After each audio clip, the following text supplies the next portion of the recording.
Bom, pessoal, agora nós vamos falar um pouquinho sobre dissipador de calor. Tá?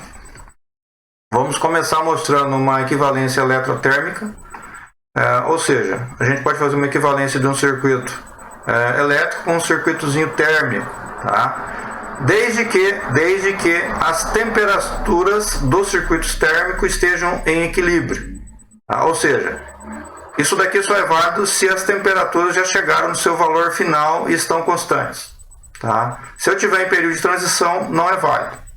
Então eu tenho que estar com o meu circuito térmico em equilíbrio, ok? Então, ó, se eu observar o circuito elétrico, né, eu tenho uma diferença de potencial, que é uma tensão, um resistor ligando essa diferença de potencial e com certeza vai passar uma corrente por eles, tá? E aí nós temos a lei de Ohm, que nos fala que a tensão aplicada em um resistor vai passar uma corrente, e a relação é que a tensão é igual a resistência vezes a corrente, tá? Nós podemos utilizar uma similaridade com relação ao circuito térmico, né? Só que em vez de uma diferença de tensão, nós temos a diferença de temperatura, e a nossa resistência térmica é chamada de θ. E passa a corrente dissipada, tá? Então, por similaridade, temperatura é a multiplicação da resistência térmica vezes a potência dissipada. Aí agora vamos passar para o modelo térmico, né? Se eu tiver apenas um semicondutor e ar, ou seja, eu não tenho um dissipador de calor ligado no semicondutor, a minha fonte de temperatura é a minha junção, então eu começo com a temperatura da junção. Essa temperatura vai se espalhar pelo case, tá? E depois vai para o ambiente, né? Então nós temos duas resistências nessa situação, que é a resistência térmica junção case, ou junção corpo, mais a resistência térmica corpo-ambiente. E a temperatura inicial, a temperatura da junção, e a temperatura final, a temperatura do ambiente. Tá? Diferença das duas temperaturas, ou seja, temperatura junção menos temperatura ambiente, é igual a potência dissipada, que multiplica as duas resistências térmicas. Tá?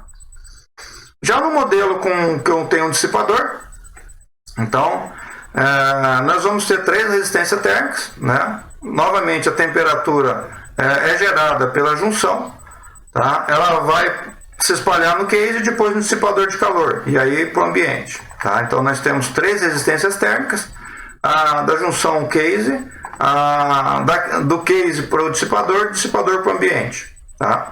Então, ó, equacionando, nós temos a diferença de temperatura, que é a temperatura da junção menos a temperatura ambiente, que multiplica a potência dissipada, que multiplica a soma das três resistências térmicas, né? Junção case, dissipador ambiente. Então, ó, fazendo um exemplo, né? Nós temos dois exemplos. O primeiro exemplo, ele nos pede para calcular o dissipador de calor para um conjunto que eu tenho uma resistência da junção case de 14 graus Celsius por watts e uma resistência do case dissipador de 8 graus Celsius por watts, a potência dissipada é de 4 watts, a temperatura da junção é 125 graus Celsius e a temperatura ambiente 25 graus Celsius. Tá? Toda vez que não for dada a temperatura da junção, eu vou considerar 125 graus Celsius. Ok? É uma temperatura que a gente sabe que não vai queimar o meu dispositivo. Tá? Ele suporta mais que isso? Sim. Tá? Mas nós vamos limitar em 125 graus, a não ser que seja dada uma temperatura diferente para vocês. Ok? E aí, ó, muito simples, né? Basta eu modificar a equação, tá? Então vai ficar, para calcular o dissipador, né? A resistência térmica do dissipador, vai ficar a temperatura da junção menos temperatura ambiente dividido pela potência dissipada, menos a resistência junção corpo mais θ junção corpo dissipador, tá? E aí nós vamos ter que a resistência térmica do meu dissipador tem que ser de 3 graus Celsius por watt, tá? E aí eu tenho que especificar isso daqui, né? Vou comprar um cara, tá? Toda vez que eu for comprar tem que ser um dissipador cuja resistência térmica tem que ser menor do que a que eu calculei, tá? Sempre menor, certo? Porque se eu colocar aqui uma resistência maior, tá? A diferença aqui vai dar menor. Tá? Então eu tenho que colocar menor para a diferença D maior. Ok? Certo? Então eu tenho que sempre utilizar um dissipador cuja resistência térmica seja menor do que eu calculei. Olhando no comércio, tá? Então eu posso, por exemplo, utilizar esse dissipador para o meu sistema, que é o RDD 12643-80, que ele possui uma resistência térmica de 1,93 graus Celsius por watts. Ok? Tem outros, tá certo? Basta procurar na internet que vocês vão ver que tem diversos dissipadores com a resistência térmica menor do que 3. Ok?